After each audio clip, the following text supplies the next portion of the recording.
Ben size sınava kaydı yapmadım. Tanıtmak istiyorum. İsminiz neydi? İsmim Muhammed Faruk Öner. Sorusu size mi? Tadını alabiliriz.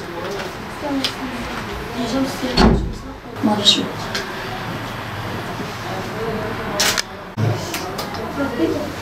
Ben size sınava... Hocam sınavımızın tarihi ne zaman? Sınavımızın tarihi 12 Şubat. Benim kitabım... Güzel okumalar hocam. Allah razı olsun. Ağzını açıklar versin.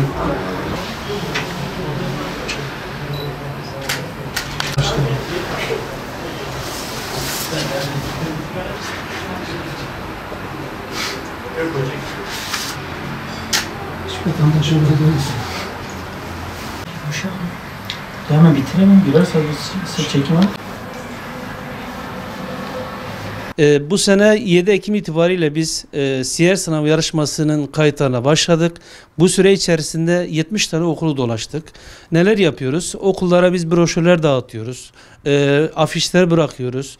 Ve bunun sonucunda oradaki müdürler, öğretmenlerimiz sağ olsun çok güzel bir şekilde yardımcı oluyorlar. Biz buradan onlara teşekkür etmek istiyoruz. Velilerimizden, öğrencilerimizden çok güzel dönütler alıyoruz. Kayıtlarımız son 2 haftada özellikle çok kayıtlarımız artmaya başladı. Tabii bununla birlikte biz 5 noktada kitap noktaları oluşturduk. Kitap temin noktaları oluşturduk. Ve arkadaşlarımız çok güzel bir şekilde okullarımız istediği zaman hemen kendilerine yetiştirmeye çalışıyorlar. Aynı zamanda biz Radyo Urfa'ya da teşekkür etmek istiyorum. Hafta içi, hafta sonu sesli kitap, yani siyer yarışmasının sesli olarak bütün halkımız dinleyebiliyor, öğrencilerimiz dinleyebiliyor, yarışmaya giren, girmeyen herkes dinleyebiliyor. Tabi buradaki amacımız nedir? Amacımız Peygamberimizin Aleyhisselatü Vesselam'ın ahlakını yayma ve Muhammedi bir gençlik yetiştirme amacımız var. Asıl amaç budur. Hediyeler elbette ki gençler için önemli ama gençlerimiz bu kitapları okuyarak Peygamberimizi öğreniyorlar. Onun ahlakını öğreniyorlar. Onun ahlakıyla ahlaklanıyorlar. Ve bu şekilde inşallah Teala güzel bir gençliğimiz gelecek. Son zamanlarda çok güzel bir rağbet var. Ve bu bizi çok sevindiriyor. Allah'ın izniyle bu da tabii ki gençlerimizin samimi çalışmasıyla, ekibimizin samimi çalışmasıyla olan bir durumdur. Ve biz bundan dolayı da emeği geçen herkese teşekkür ediyoruz. Urfa şehri peygamberler şehridir. Muhafazakar bir kesimdir. Hem ailelerimiz, velilerimiz, hem öğrencilerimiz bu konuda gerçekten çok güzel bir şekilde ilgi gösteriyorlar. Hani belki de bütün halkın kendisi, yani ailelerin de muhafazakar olması, bunun bir etkisi vardır. Şu anda çok güzel bir yoğunluk var yani. Bütün özellikle velilerimize seslenmek istiyorum, öğretmenlerimize seslenmek istiyorum, okul müdürlerimize. Bu konuda herkesin bu çorbada bir tuzu olsun. Herkes kendi çocuğundan, kendisinden, öğretmen arkadaşlarımız kendi öğrencilerinden, velilerinden bu konuda bilgilendirme yaparlarsa, bu konuda kayıt yapmaları için onlar da gönüllü bir şekilde çalışırlarsa Allah'ın izniyle yani daha da güzel bir katılım bekliyoruz. Yani biz Urfa'yı inşallah Teala birinciliğe taşımak istiyoruz. Hz. Muhammed'in hayatını öğretmek, onlara aşılamak, Hz. Muhammed'in bize yürüyen Kur'an olduğunu göstermek.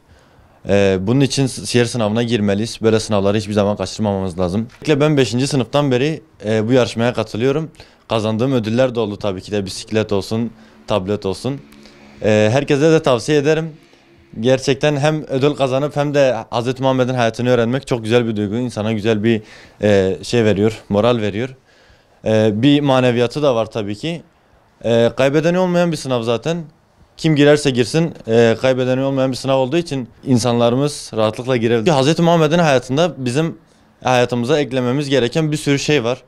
Örneğin savaş ahlakı olsun, ondan sonra eşleriyle olduğu münasebetleri olsun, ilişkileri olsun.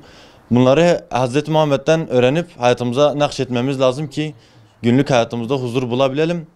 ve maneviyatımız artsın diye. 7'den 70'e herkesi siyer yarışmasına davet ediyorum. Kaybedeni olmadığı için herkes katılabilir. 4. kategoriden katılıyorum. Öncelikle siyer sınavına Allah Resulü'nün hayatını öğrenmek için katılıyoruz. Siyer yarışmasına önceliğimiz tabii ki de ödüller değil, kitabı okumak da değil. Önceliğimiz kitabı okuyup hayatımıza yaşatmaktır. Tabii tüm arkadaşlarımıza, çevremize, ailemize bu yarışmayı tanıtmalıyız. Herkesin okuyup bilinçlenmesi lazım. Bu konuda varsa çalışmalar daha çok yoğunlaştırılmasını istiyoruz. Günümüze baktığımız zaman gençlik berbat bir durumda.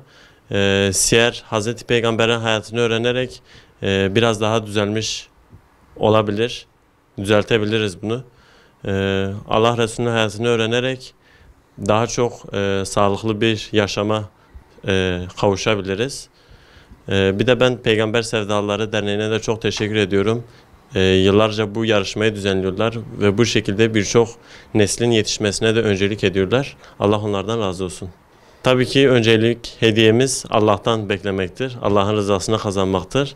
Olursa umre güzel olur. İlk başta tabii ki de kitabı okuyorum.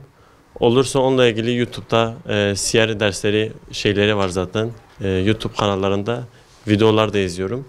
Son olarak işte kitabı da okuyup sınava hazırlanıyoruz. Siyer sınavı çok faydalı, bilgi verici ve Peygamber Efendimiz hakkında iyi bilgiler verici. Yani onu örnek almadıkça huzur bulmaz sözünün tam manasıyla yerine getirilen bir sınavdır. Kaybeden olmayan bir sınavdır. Bu yarışmaya herkesin katılmasını, önce kendim, sonra akrabalarım, sonra okuldaki arkadaşlarım ve tüm çevremle katılmalarını istiyorum. Kaybeden olmayan yarışmayı, bu yarışma kaybeden olmayan bir yarışmaydı.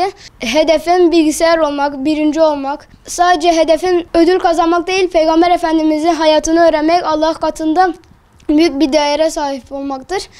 Bunu çok istiyorum gerçekten. Ben sınava girmeden önce ya küçük bir özet çıkartıyorum ya da sorabilecek yerlerin altını çiziyorum ki unutmayayım. Sonra onlara özet yapıyorum ki daha çok çalışabileyim. Siyer yarışmasına kendimi kaydettim.